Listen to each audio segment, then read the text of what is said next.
اگلا سوال ہے قرآن پاک کو ایک تھیلے میں لٹکا کر کسی اونچی جگہ پر رکھنا، جبکہ نیچے کوئی ایسی جگہ نہ ہو کہ قرآن کو اونچا رکھا جا سکے تاکہ اس کو پیٹھ نہ ہو، کہاں تک درست ہے؟ یہ بہت بڑی سازش ہے جی اسلام کے خلاف، کہ یعنی آپ فزیکلی قرآن کو ایک ایسی جگہ کے اوپر رکھنا چاہ رہے ہیں کہ کبھی غلطی سے بھی آپ نہ پہنچ سکیں. تو کہہ رہے ہیں یعنی گھر میں کوئی ایسی اونچی جگہ نہیں ہے، کوئی قرآن اونچی جگہ رکھنا چاہیے ورنہ بے رحمتی ہو جائے گی، تو ہم کسی اونچی جگہ پہ تھیلے میں ڈال کے لٹکا دیں. یعنی یہ آپ دیکھ رہے ہیں قرآن کے ساتھ کیا کر رہے ہیں، یہی تو قرآن کو پس پش ڈال دیا آپ نے. سورۃ الفرقان کی آیت نمبر 30 ہے، وقال الرسول یا رب ان قوم اتخذوا هذا القرآن مہجورا. رسول اللہ صلی اللہ علیہ وآلہ وسلم شکایت کریں گے کہ اے اللہ میری قوم نے قرآن کو پیٹھ کے پیچھے ڈال دیا تھا.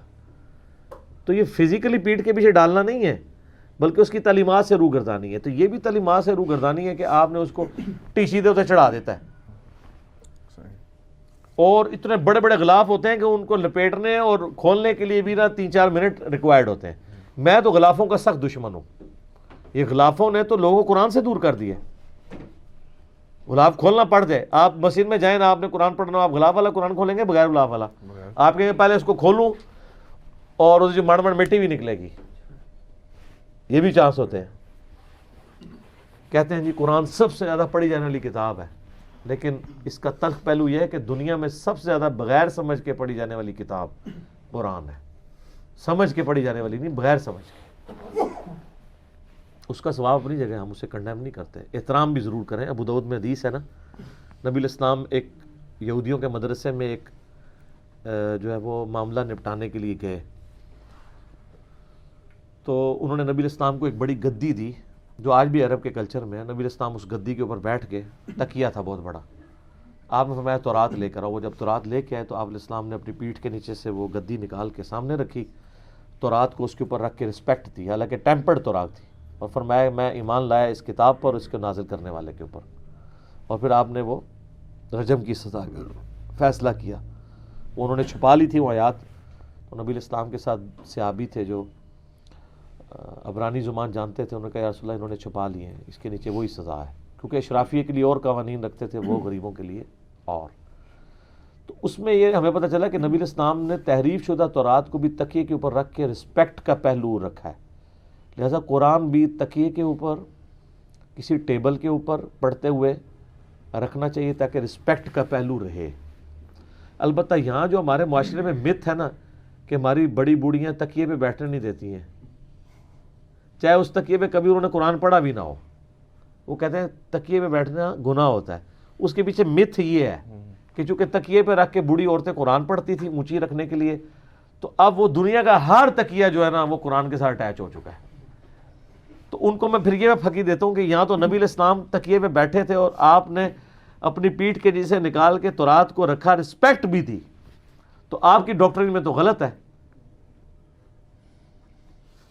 جو پیٹھ کے نیچے آیا ہوا تکیہ اس کے اوپر قرآن رکھنا، آپ تو غلط ہی کہتے. یہ وہ احترام نہیں ہے جن کے اوپر آپ نے زیادہ اپنے آپ کے اوپر حیضہ کرنا ہے. احترام یہ ہے کہ اس کی تعلیمات پر عمل کریں. سورہ صاد میں ہم نے قرآن اس لیے نازل کیا تاکہ اہل ایمان اس میں تدبر کریں، اہل عقل اس سے نصیحت حاصل کریں. وَلَقَدْ يَسَّرْنَا الْقُرْآنَ لِلذِّكْرِ فَهَلْ مِن مُدَّكِرٍ. ہم نے قرآن کو نصیحت کے لیے آسان کر دیا، تو ہے کوئی اس سے نصیحت حاصل کرنے والا؟ ہم نے اس کو رسپیکٹ کے پہلو میں اس درجے تک لے گئے ہیں. یہ تو میری کتاب زندگی ہے، یہ تو میرے سرانے ہونی چاہیے، یہ تو میرا اوڑھنا بچھونا ہونا چاہیے. اور پھر اس کے اندر وضو کی شرائط اور باقی شرائط ڈال ڈال کے نا پوری نیک نیتی کے ساتھ کامیاب ہو گئے ہیں اس کتاب سے دور کرنے میں. کوئی بیچارہ لے کے بھی بیٹھ دینا. اب تو ایسے علماء بھی ہے جنہوں نے کہا کہ موبائل پہ پڑھنا حرام ہے، کیونکہ ان کو خطرہ پڑ گیا موبائل پہ. تو ہم یہ بھی نہیں کہہ سکتے کہ بغیر وضو کے پڑھ رہا ہے، کیونکہ فزیکلی مصحف تو نہیں چھو رہا. ایون آپ جو اسکرین پہ بھی چھو رہے ہیں مصحف تو اس کے اندر ہے، اور وہ بھی الیکٹرو میگنیٹک ویوز کی فارم میں ہے. ان کے نزدیک یہ ہے کہ مصحف اگر جنبی شخص بھی کپڑے کے ساتھ مصحف پکڑ لینا تو جائز ہے، ویسے نہیں پکڑ سکتا. تو یہاں تو جنبی بھی یوں بھی انگلی پھیر سکتا ہے، ہاں تلاوت نہیں کر سکتا. دل میں پڑھ سکتا ہے، تلاوت نہیں کرے گا. وہ ترمذی میں ابو داؤد میں حدیث ہے، مولا علی کہتے ہیں کہ نبی علیہ السلام کو حالت جنابت کے سوا اور کوئی حالت قرآن پڑھنے سے مانے نہیں ہوتی تھی. لیکن ویسے قرآن آپ دیکھ رہے ہیں اس کا ترجمہ دل میں پڑھ رہے ہیں، ریسائٹ نہیں کر رہے تو کر سکتے ہیں، کوئی حرج نہیں ہے. بے وضو تو ویسے ہی کر سکتا ہے. پھر پوچھ رہے ہوتے ہیں غیر مسلم کو قرآن دے سکتے ہیں؟ اس پہ میرا کلپ ریکارڈ ہوا ہے. یار غیر مسلم کو کیوں نہیں دینا؟ ہمیں آپ کہتے ہیں کافروں کے لیے قرآن نازل ہوا ہے، جب کافروں کو دینے لیتے ہیں تو کہتے ہیں غیر مسلموں کو قرآن دے سکتے ہیں. یہی کہتے ہیں نا. اونٹ رہے اونٹ، تیری کون سی کال سیدھی، سمجھ نہیں لگتی. کیوں نہیں دے سکتے؟ کہتے ہیں نہیں احتیاطاً ترجمہ دے دیا کریں، عربی دیں گے تو بے ادبی ہو جائے گی. اس کا مطلب ترجمے کی بے ادبی کر سکتے ہیں؟ آؤ نا. کب ہو؟ نہیں کر سکتے. وہ کہتے ہیں ذرا کم لیول کی بے ادبی ہو جائے گی. تو یہ عربیوں کو ہم کون سا ترجمہ دیں گے قرآن کا؟ عربیوں کو جو قرآن کا ترجمہ دے گا تو وہ تو ایمان سے خارج ہوگا. قرآن کو اگر کوئی عربی میں ترجمہ کرتا ہے تو اس کا کیا مطلب ہے؟ وہ قرآن کی تعریف کر رہا ہے وہ، کیونکہ وہ خود ہی عربی میں نازل ہوا ہے. تفسیر تو آپ عربی میں لکھ سکتے ہیں، ترجمہ تو نہیں کر سکتے اس کا. اللہ کے الفاظ بدلیں. تو سر اس وقت 1.5 کروڑ کاپٹک کرسچن ہیں جو بائی برتھ کرسچن ہیں اور ان کی زبان عربی ہے، مدر ٹنگ. ان 1.5 کروڑ کرسچنز کو اگر قرآن کسی نے دینا ہے تو وہ کس زبان میں دے گا جن کی زبان ہی عربی ہے؟ ان کو انگریزی نہیں آتی، ان کو اردو نہیں آتی، کیا کریں گے؟ تو قرآن کو بین کافروں نے تو کیا، مسلمانوں نے بھی کسر کو نہیں چھوڑی.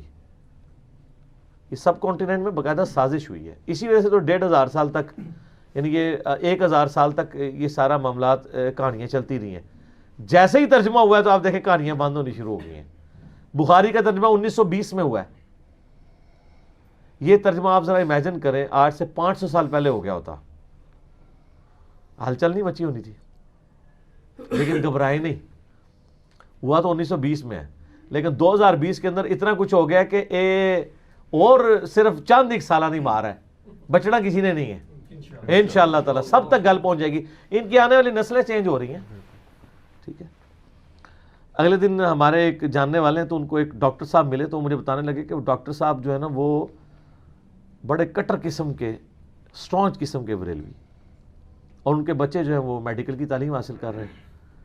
تو کہتے ہیں وہ مجھے تعارف کرواتے ہوئے کہتے ہیں کہ جی اے میرے بچے رہتے، ان کو پتا تھا کہ یہ بھی انجینئر صاحب کو سنتا ہے. کہتے ہیں جی دیکھو منڈے انجینئر مگر لگ گئے نا. اب وہ پریکٹسنگ ڈاکٹر ہیں، داڑھی رکھی ہوئی ہے.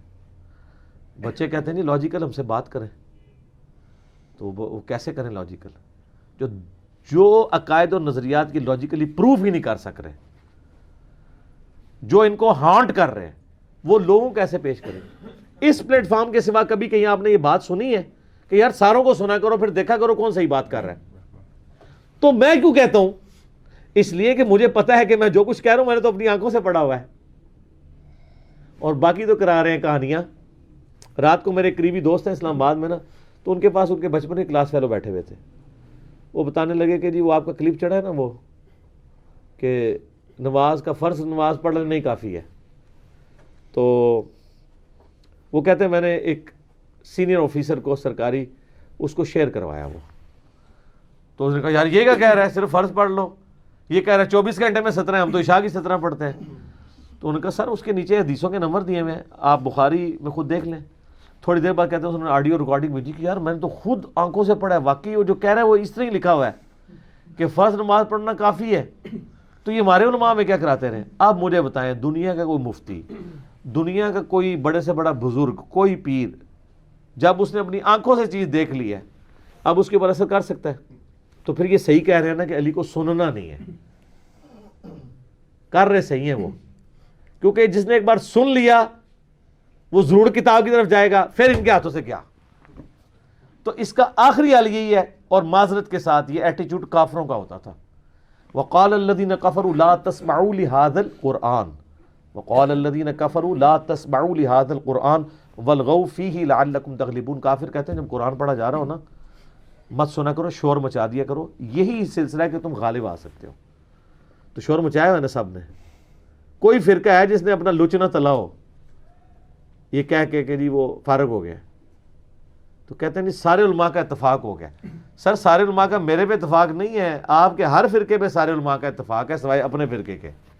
کیا دیوبندی سارے علماء کا اتفاق نہیں کہ بریلوی گمراہ ہے؟ اور بریلوی سارے علماء کا اتفاق نہیں ہے کہ دیوبندی گمراہ ہے؟ اور ان دونوں کا اہل حدیث کے بارے میں نہیں ہے، سنی کے شیعہ کے بارے میں، شیعہ کا سنی کے بارے میں نہیں ہے؟ تو سارے ایک دوسرے کو برا سمجھ رہے ہیں. وہ ساروں کا کمبائنڈ نالج جب ہم یہاں سے بیان کرتے ہیں کہ بالکل آپ ٹھیک کہہ رہے ہیں, اس معاملے میں یہ گمراہ ہے, اس معاملے میں یہ گمراہ ہے, کہتے نہیں پھر ٹھیک کون ہے؟ ٹھیک سر وہی ہے جو پہلے سے ٹھیک تھا, اللہ, اس کا پیغمبر, ان کی تعلیمات, انہی پہ چیزوں کو چیک کیا جائے گا. کہتے نہیں 1400 سال میں کوئی بندہ نہیں آیا. سر بے شمار آئے, یہ آئے ہوئے دیکھیں نا سامنے, ان کو رکھا ہوا ہے نا, ان کے مرنے کے 1200 سال بعد بھی ان کو سامنے رکھا ہوا ہے ہم نے احتراماً, آئے ہیں نا. یہاں کسی صوفی کی لکھی ہوئی تو بخاری شریف, مسلم شریف, ابو داؤد تو نہیں پڑھی ہوئی نا, انہی کی پڑھی ہے جنہوں نے اسلام کو کنٹریبیوٹ کیا. یہ وہ بزرگ ہیں جو مر کے بھی نہیں مرے, اور تواڈے جیندے جی بزرگ مر کے نے ساڈی ویڈیو دی وجہ نال, ٹھیک ہے نا. انہوں کو آخری عربہ ہے کہ وہ رو رو کے کہہ رہے ہیں, رو رو کے کہانیاں سنا رہے ہیں, کدھر تہاڈا دل پسیج ہے. 2 جمع 2 4 نہیں 5 ہوتے ہیں, ٹھیک ہے. کہ کوئی شاید ہمارے آنسو پہنچ کے کہہ دے کہ ٹھیک ہے آج کے بعد 5 ہی ہوتے ہیں. انج کدے نہیں 5 ہونے, 2 جمع 2 4 ہی رہنا ہے. قرآن بخاری مسلم حق ہی رہنا ہے, پاویں جو مرضی کر لو تسی انشاءاللہ تعالی. ان کتابوں کا مقابلہ نہیں آپ کر سکتے. میرا مقابلہ تو نہیں, ان کتابوں کا مقابلہ آپ کو کرنا ہے. ہم تو بیچ میں سے نکلے ہوئے ہیں, دیکھ لیں کیمرے اور اپنے درمیان میں نے کتابیں رکھی ہوئی ہیں, میں تو بیچ میں سے نکل کے ہوں. میں کتابوں کو پش کر کے نہیں بیٹھا ہوا, اپنے سامنے رکھا ہے.